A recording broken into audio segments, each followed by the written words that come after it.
The turbine blade sat in a plastic bin labeled with a grease pencil. Lot number, recovery site, date of crash. April of 1945, somewhere southeast of Hamburg. A researcher named Gareth Nolan, not a household name, not trying to be, had driven 4 hours to a climate-controlled warehouse outside Wichita to look at it. The year, 2004. The building held surplus Luftwaffe wreckage that the Army Air Forces had shipped stateside after VE Day, most of it catalogued once and never touched again. 60 years of dust on some of these crates. Nolan pulled the blade out, turned it under a fluorescent light, and noticed the fracture pattern ran perpendicular to the leading edge. That mattered. It meant ballistic impact, not fatigue failure. Someone had shot this engine apart. The tag cross-referenced a quartermaster recovery file from May of 1945.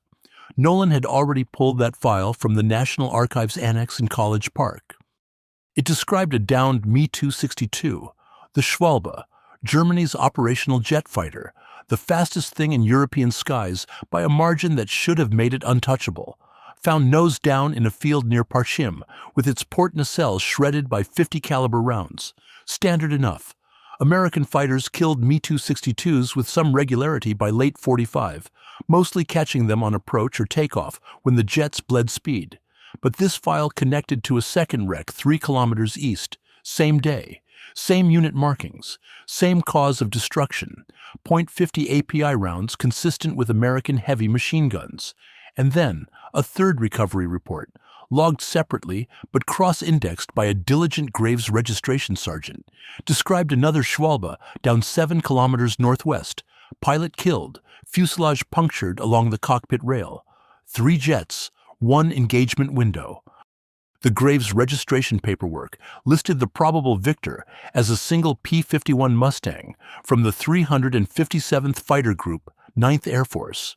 The encounter report, and Nolan had to request this through a separate FOIA channel because it sat in a different record group, noted that the Mustang in question had entered the fight with its engine already trailing smoke from a coolant leak caused by flak damage sustained 60 seconds earlier. The Merlin engine in a P-51 ran on liquid cooling. Lose your coolant. You had minutes before the engine seized. The pilot knew this. Everyone who flew Mustangs knew this. A Merlin without glycol turned into a 1,200 horsepower paperweight in about 90 to 120 seconds. So this pilot, a first lieutenant whose name Nolan found misspelled 2 different ways across 3 documents, which tells you something about the clerical chaos of April 45, had roughly 2 minutes of controlled flight left when he spotted the jets. If you've ever come across a detail like this buried in a file somewhere, or you've got a story from a veteran who saw something no one believed, put it in the comments. Hit subscribe and like, so this channel keeps pulling these threads out of warehouses and archives where they've been sitting since Truman. Here is what makes the claim strange enough to investigate. Me-262s held a speed advantage of nearly 100 miles per hour over a healthy P-51 at altitude. A damaged Mustang hemorrhaging coolant, engine temperature climbing past redline every second, should not have survived contact with 1 jet, let alone killed 3. The German pilots flying out of Parchim that month belonged to Jagdverband 44, an elite unit assembled by Adolf Galland himself after he fell out of favor with Goering, an outfit stacked with Knight's Cross holders, men who had killed Allied bombers by the dozen over the Reich. These pilots understood energy management, slashing attacks, the vertical game, the discipline of holding speed through a turn. They had every advantage that physics and experience could provide. The Mustang pilot had a dying engine and 6 Browning M2 heavy machine guns with whatever ammunition remained after a strafing run. The arithmetic doesn't work. Nolan said as much in his notes, which he later shared with the 357th Fighter Group Association's newsletter. His phrasing, and the newsletter reprinted it, described the encounter as tactically incoherent. A polite way of saying it shouldn't have happened. The Luftwaffe's own records for Jagdverband 44 in April 1945 are fragmentary. Galland's outfit kept poor paperwork during the final collapse, or the paperwork burned, or it walked off with someone. Sources conflict on which explanation applies. What survives are scattered Verlustmeldungen, loss reports filed at wing level, and 3 of them align with the dates and locations in the American recovery files. The German reports attribute all 3 losses to Feindeinwirkung, enemy action, without further detail.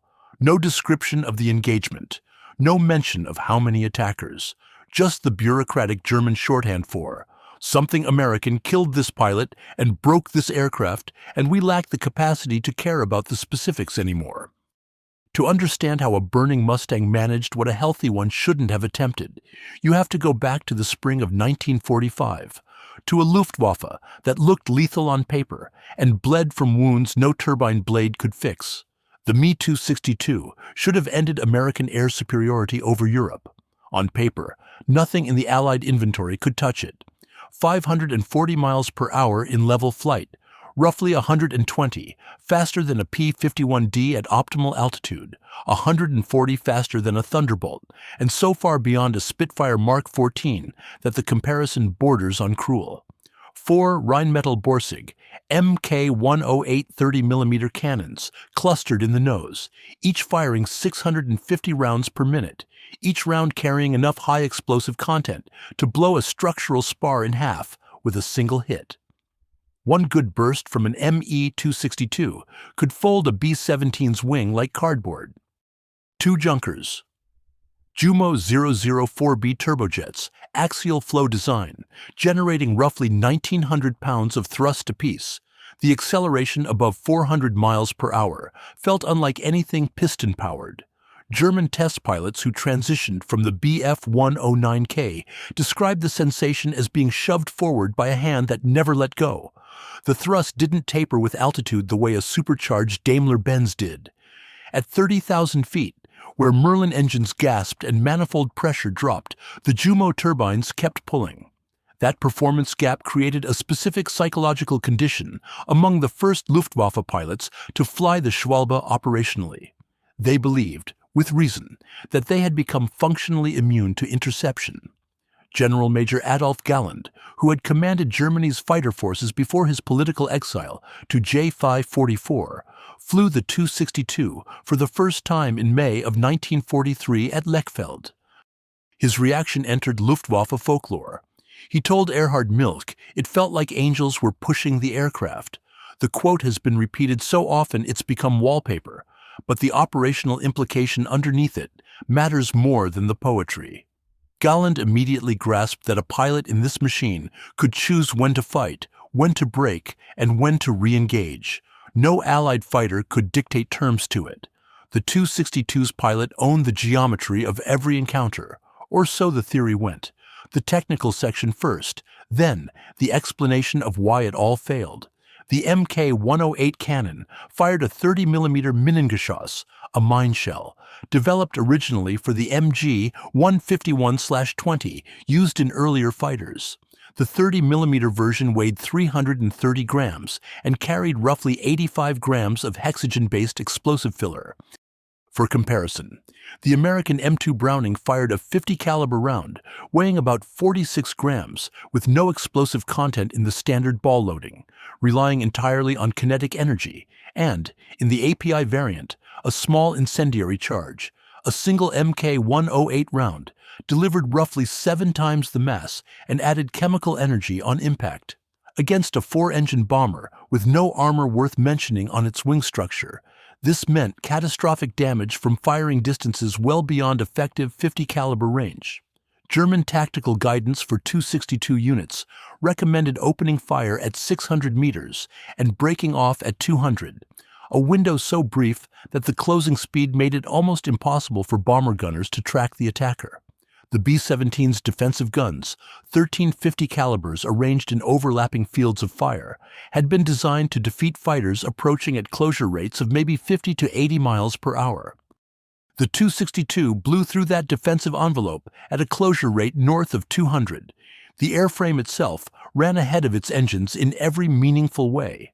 Swept wings at 18.5 degrees, not for transonic aerodynamics, though the sweep helped at high Mach numbers, but originally to solve a center of gravity problem created by the engine's weight. The fuselage carried self-sealing fuel tanks, a 90mm armored glass windscreen, and 15mm armor plate behind the pilot's head. The cockpit pressurization system never worked reliably. This connects to nothing tactical, but it meant 262 pilots above 25,000 feet flew with splitting headaches and numb fingers, breathing through masks that froze to their faces in winter. Comfort and lethality occupied different planets in this aircraft. By March of 1945, roughly 1,200 Me-262 airframes had rolled off assembly lines, dispersed factories, underground facilities, forest clearings where slave laborers from Mittelbau-Dora and other camps built jet engines with hands that shook from malnutrition. Of those 1,200, fewer than 200 reached operational fighter units at any given time. The rest sat in depots waiting for engines, sat on airfields waiting for fuel, sat in repair shops, waiting for parts that the American 8th Air Force had already bombed into non-existence or had been destroyed on the ground before a pilot ever climbed inside. The pilots who did fly them, men like Galland, like Walter Nowotny with 258 victories, like Heinz Baer with 220, carried a confidence that bordered on contempt for anything propeller-driven. They had earned it in the air. What they had not accounted for, what no amount of stick time in a revolutionary airframe could prepare them for, sat in the gap between the jet's performance ceiling and the Jumo engine's appalling reliability floor. The hand that pushed you forward like an angel could also catch fire on takeoff, flame out in a turn, or shed turbine blades through the nacelle at full power without warning. The pilots trusted the speed. The speed depended on engines built by starving prisoners, using tolerances that German metallurgy could no longer hold. By October of 1944, the 8th Air Force owned the sky over Germany in a way that no Air Force had owned any sky in the history of the war. The numbers tell it plainly. On any given mission day, between 800 and 1,200 P-51Ds swept ahead of the bomber stream in a rolling barrage of fighter patrols that stretched from the Dutch coast to Berlin and back. The Luftwaffe's single-engine fighter strength on the Western Front had cratered to fewer than 500 serviceable airframes. For every German pilot with more than 200 hours in type, the Americans fielded 6 or 7 with 300. The training pipeline that had produced Hartmann, Marseille, Galland, the whole aristocracy of Experten, had collapsed under fuel shortages so severe that by autumn 44, replacement pilots arrived at frontline Jagdgeschwader with as few as 60 total flying hours. Some had never fired their guns at a towed target. They launched into a sky full of Mustangs, flown by men who had been shooting at things since Texas. This should have been the end of the story. It almost looked like the end. Then the jets appeared. November 1st, 1944. Major Walter Nowotny, Ritterkreuz mit Eichenlaub, Schwertern und Brillanten, 258 confirmed kills, a man the Luftwaffe treated less like a pilot and more like a national monument, led a flight of Me-262s out of Achmar and Hessepi against an 8th Air Force bomber formation near Osnabrück. The engagement lasted minutes. Nowotny's jets slashed through the escort screen at speeds that made the P-51 pilots feel like they were standing still. One Mustang pilot from the 357th Fighter Group, and here, the story bends back toward our burning lieutenant's outfit, though this engagement predates his by 5 months, reported that he never saw the attacker, just a shadow, and then a noise like tearing canvas amplified through a cathedral, and then his wingman's aircraft shedding pieces. The encounter reports from that week carry a tone that borders on alarm. American flight leaders described the jets using language normally reserved for mechanical failures and weather phenomena, things you endured rather than fought. The 8th Air Force responded the way the 8th Air Force responded to everything, with institutional aggression backed by overwhelming resources. Within 2 weeks, intelligence officers had identified every known Me-262 operating base in northwestern Germany. Photo reconnaissance Lightnings, the F-5 variant of the P-38, unarmed, stripped for speed, overflew Achmar, Hessepe, Rheine-Hopsten, and Lechfeld at altitudes that invited flak damage. The photographs revealed something the American pilots needed to see. The 262s sat exposed on dispersal points along taxiways, often with ground crews swarming around open-engine nacelles. The jets spent more time being repaired than flying. Operational readiness rates hovered around 30 to 40% on a good day. The Jumo 004 had a mean time between overhauls of roughly 25 hours. Some sources say as low as 10. The Packard-built Merlin V1650 in a P-51D ran reliably for 300 hours between major services. The P-51's engine lasted longer than most Tu-62 pilots survived. The American solution crystallized by December. You couldn't catch a Tu-62 in the air, not in level flight, not in a dive, not in any geometry where the jet pilot maintained energy. But every jet had to slow down eventually. The Jumo engines responded to throttle inputs with a lag measured in long seconds. Push the throttle forward too fast, and the combustion chamber flooded with fuel, flamed out, or caught fire. Landing approach demanded a shallow descent at roughly 200 miles per hour. Engines at low power. The aircraft's swept wings losing lift rapidly below 180. Takeoff required a long, straight, predictable roll of nearly a mile on rough grass strips. During those 60 to 90 seconds of acceleration, the Tu-62 flew slower than a Piper Cub.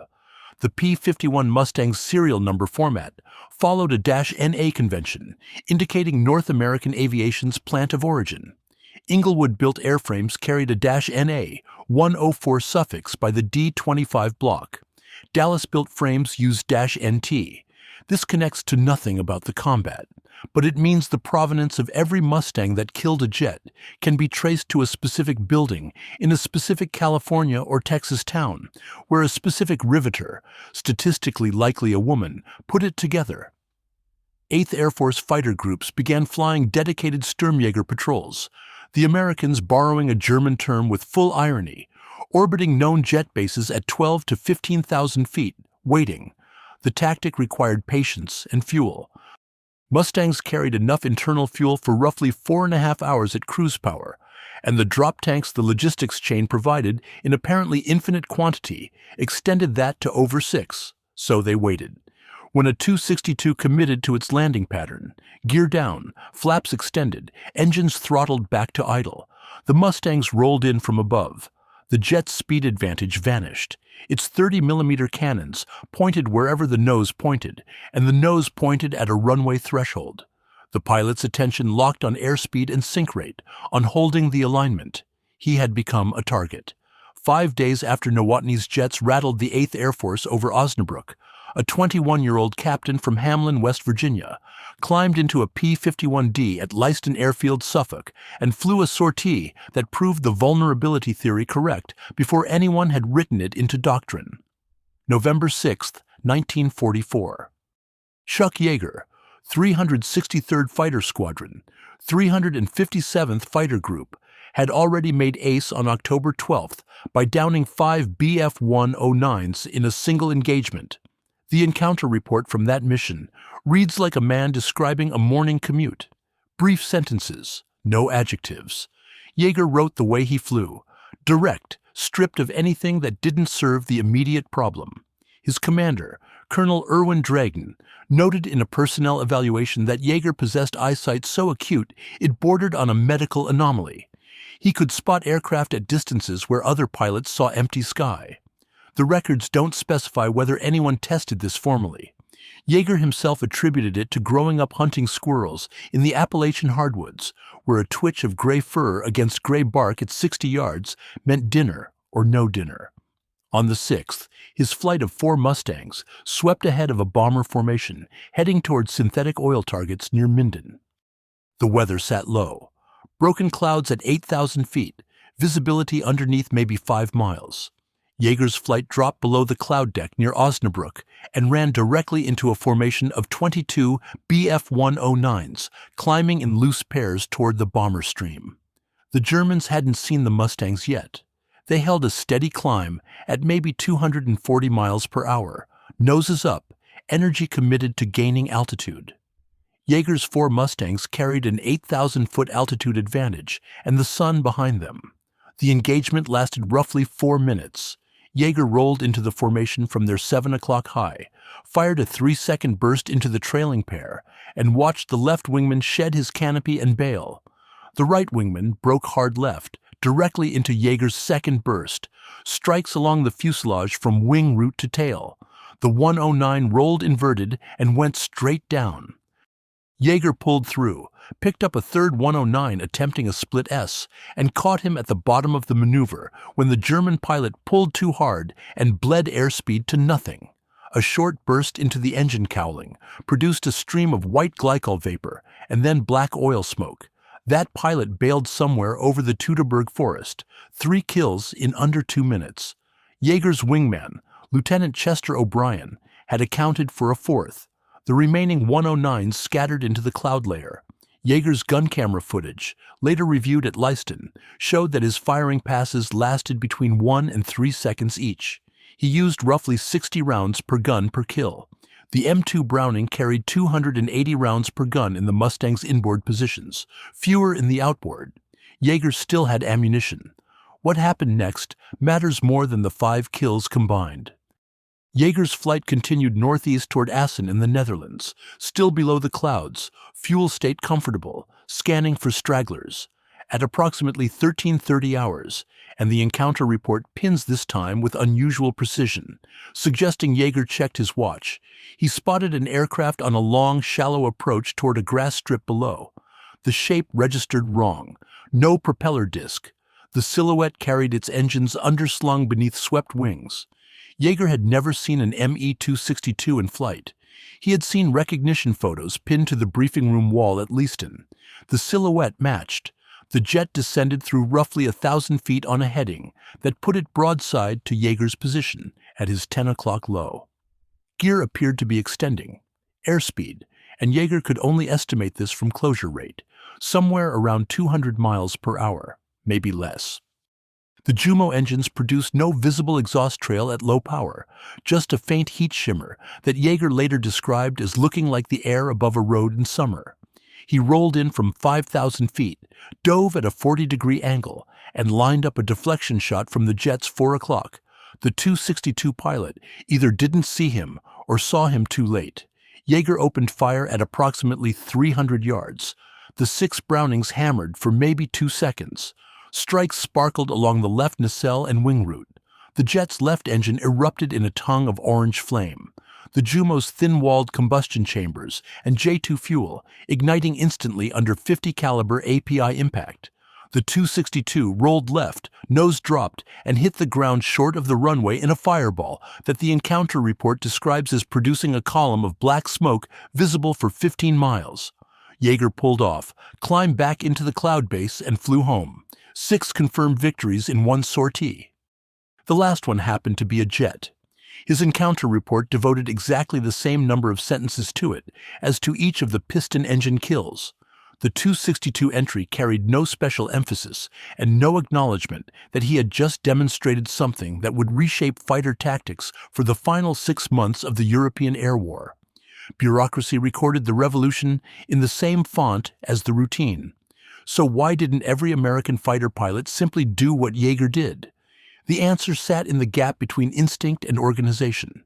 Jaeger stumbled onto his jet kill through a combination of freakish eyesight, good fuel state, and a German pilot who picked the wrong moment to lower his gear.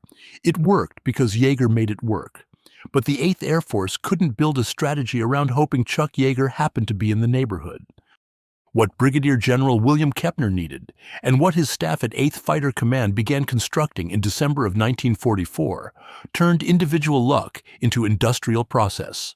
The concept carried a name that sounded like pest control because that's exactly what it described. They called it Rat Scramble. The doctrine took shape across 3 weeks of staff meetings at 8th Fighter Command Headquarters, High Wycombe.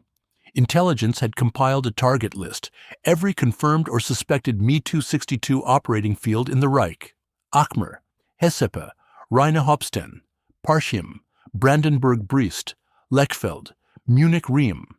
The list grew as photo reconnaissance added sites. By February of 45, it contained more than a dozen airfields, each one plotted with approach headings, flak positions, and the timing patterns of jet operations gleaned from ultra-decrypts and pilot debriefs. The operational concept stripped away everything complicated. Assigned specific fighter groups to specific jet bases. Put 4 ship flights over those bases at staggered intervals throughout the mission window. Orbit at 15,000 feet, high enough to build diving speed, low enough to keep visual contact with the runway. When a 262 launched or recovered, the nearest flight rolled in. The jet pilot faced American fighters at the 2 moments in his flight profile when his speed advantage meant nothing: wheels rolling on concrete or wheels reaching for it. The cruelty of this arrangement was technical and precise. A 262 accelerating on takeoff needed roughly 4,000 feet of runway before the nose came up. The Jumo engine's throttle response, that murderous lag between power demand and power delivery, meant the pilot couldn't slam the throttles forward and expect instant thrust. He nursed them up over 8 to 10 seconds, watching exhaust gas temperature gauges that redlined at 650 degrees Celsius, knowing that exceeding the limit by even 50 degrees could melt turbine blades cast from an alloy that Germany's chromium shortage had already compromised.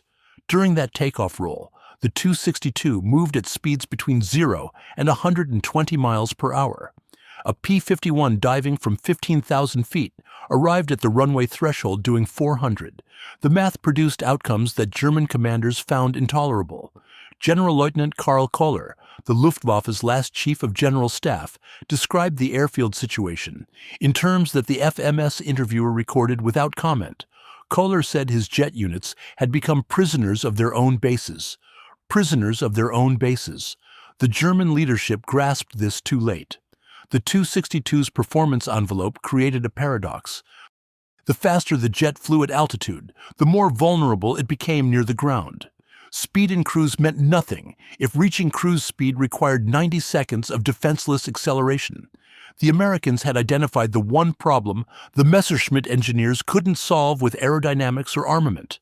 The jet had to exist in a slow-speed regime twice per sortie, and the Americans owned the sky above that regime with absolute numerical superiority. Luftwaffe countermeasures arrived piecemeal and mostly failed. Flak batteries ringed the jet bases, 4-barrel 20mm flak-Vierling positions, and 88mm guns that forced the Mustangs to respect altitude minimums. Some bases deployed Bf-109s and Fw-190s as top cover, dedicated piston engine fighters whose sole job consisted of protecting jets during their vulnerable phases. The irony stacked vertically. Germany's revolutionary turbine-powered wonder weapon required obsolete propeller-driven fighters to babysit it during takeoff and landing.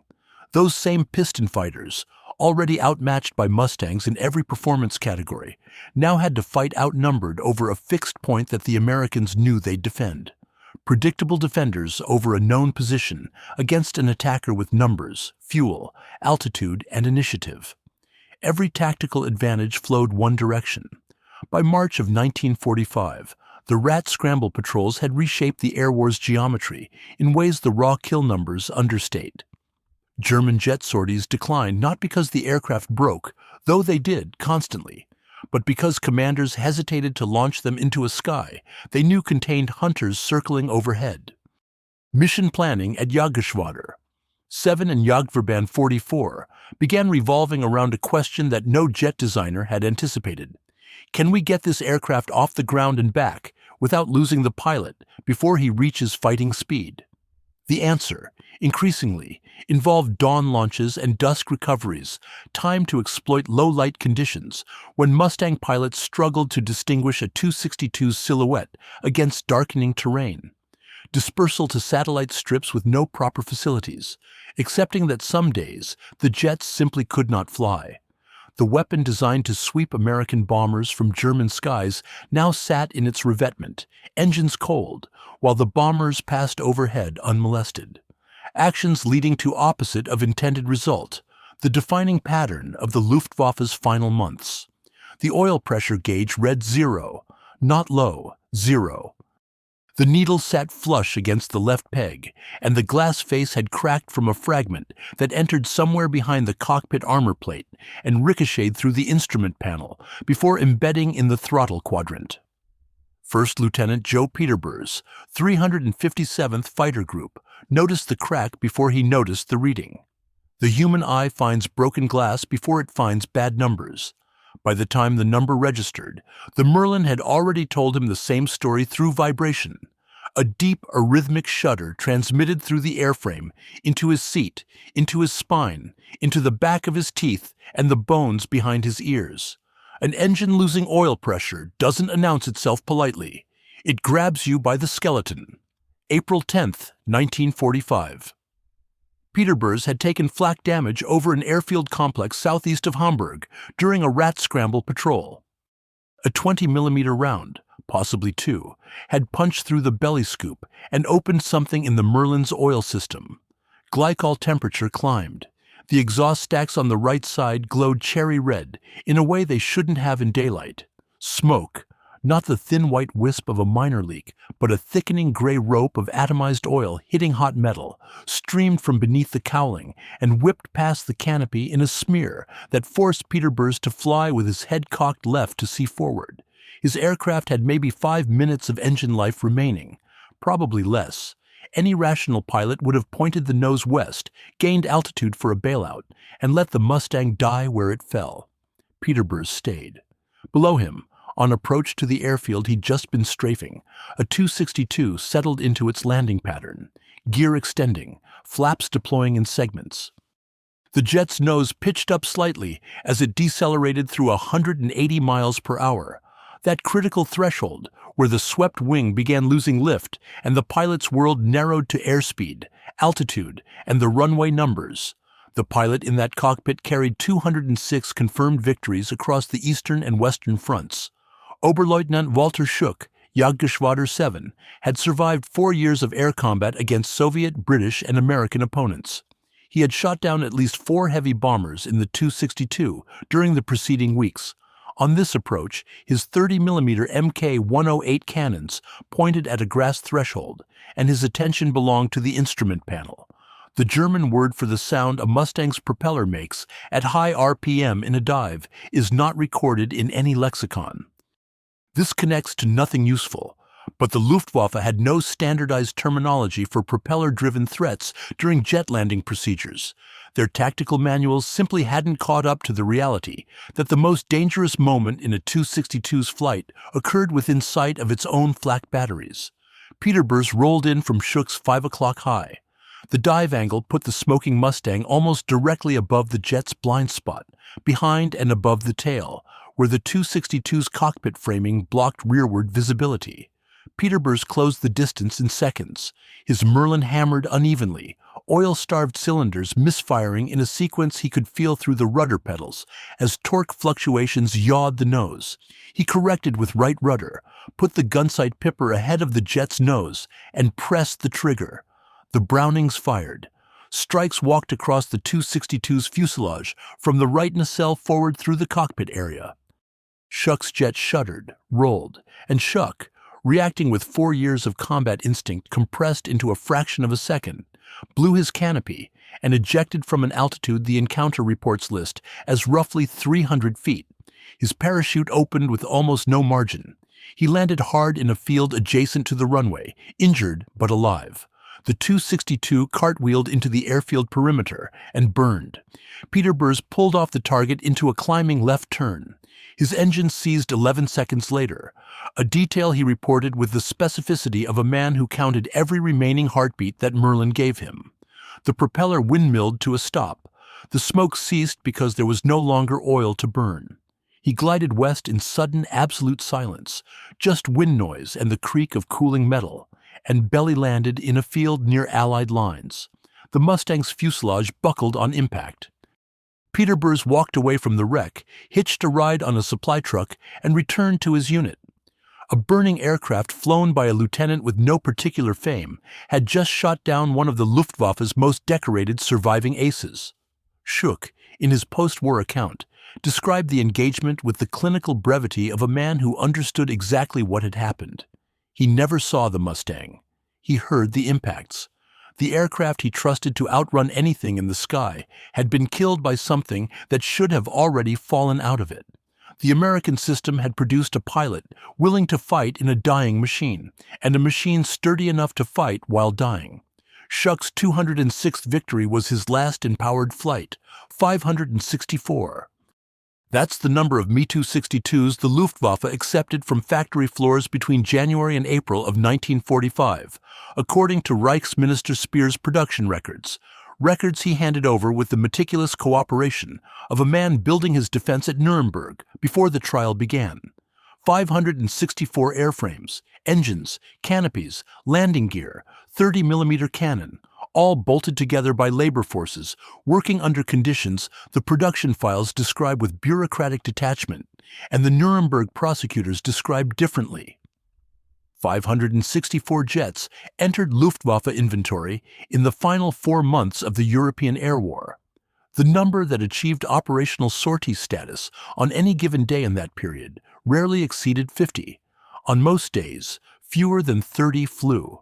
The gap between those numbers, 564 built, 30 flying, contains the entire argument.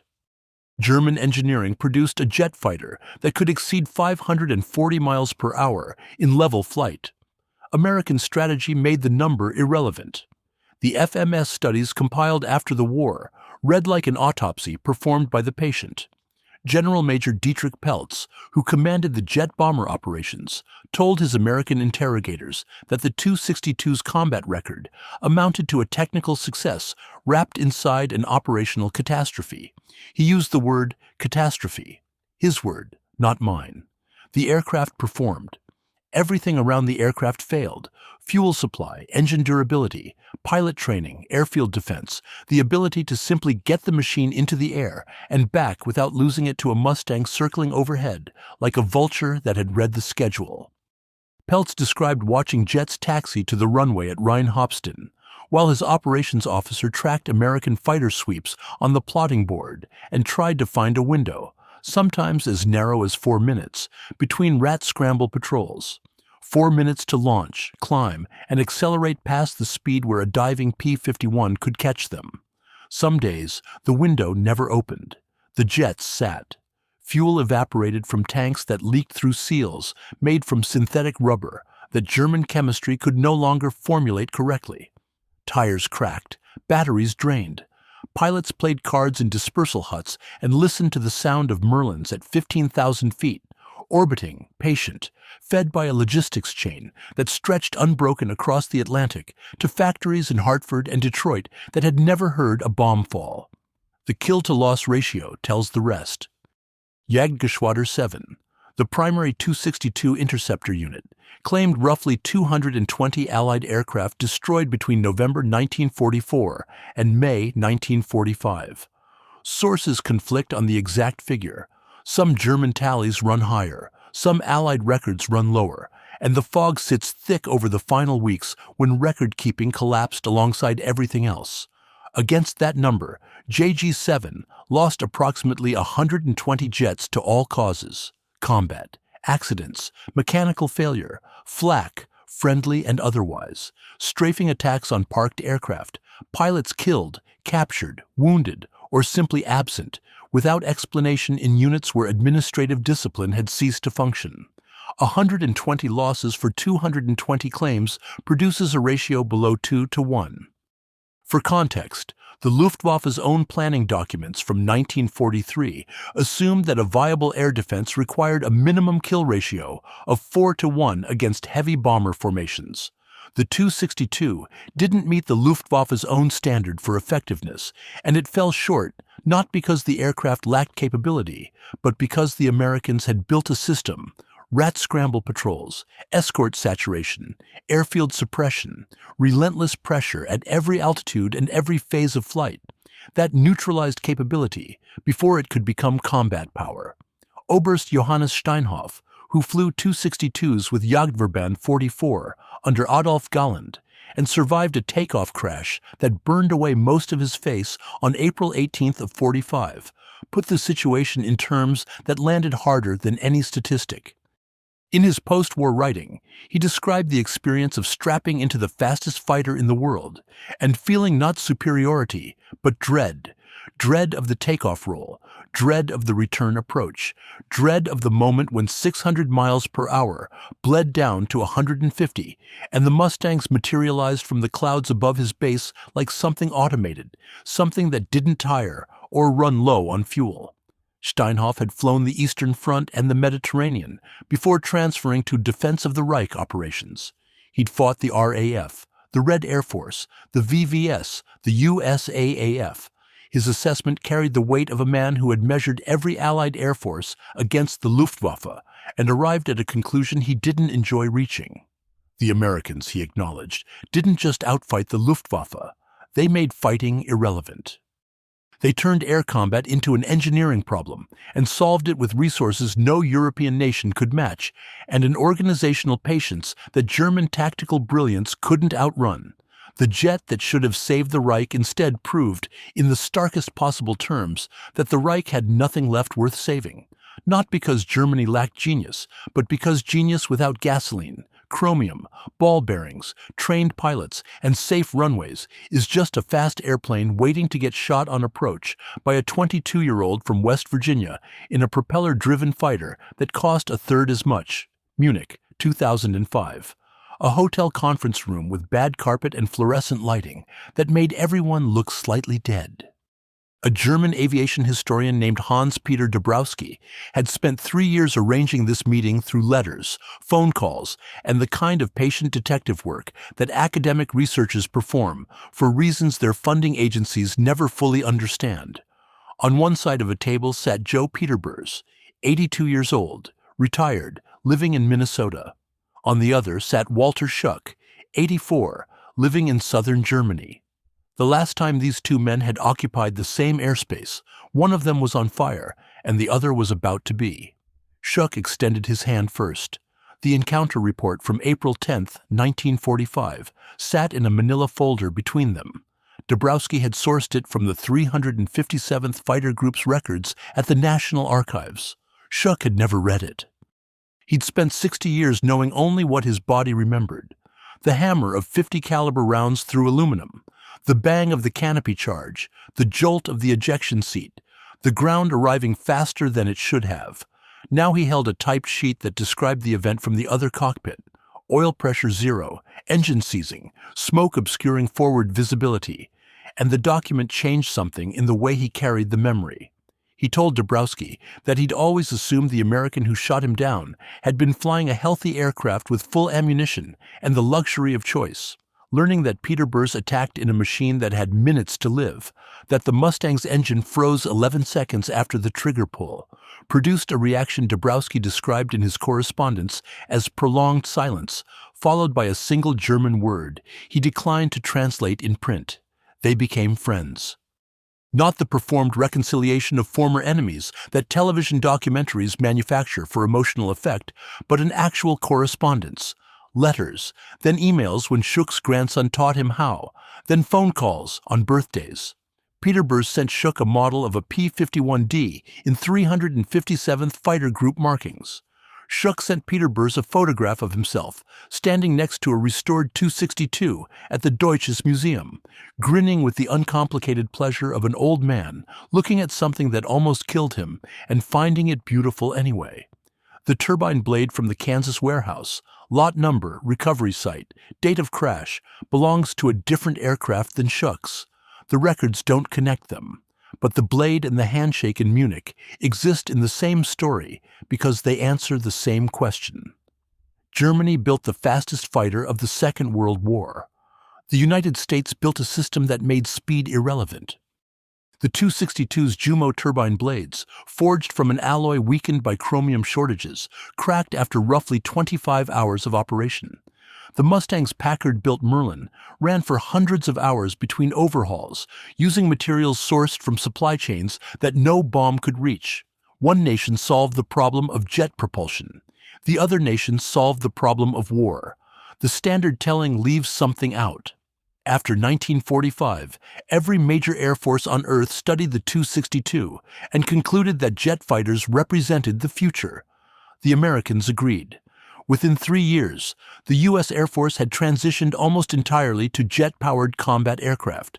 The F-80 Shooting Star, the F-86 Sabre, the doctrine that defeated the 262, Rat Scramble, airfield suppression, catching jets in their slow-speed vulnerability windows, became the template for how the Soviets planned to neutralize American air bases in a future European war.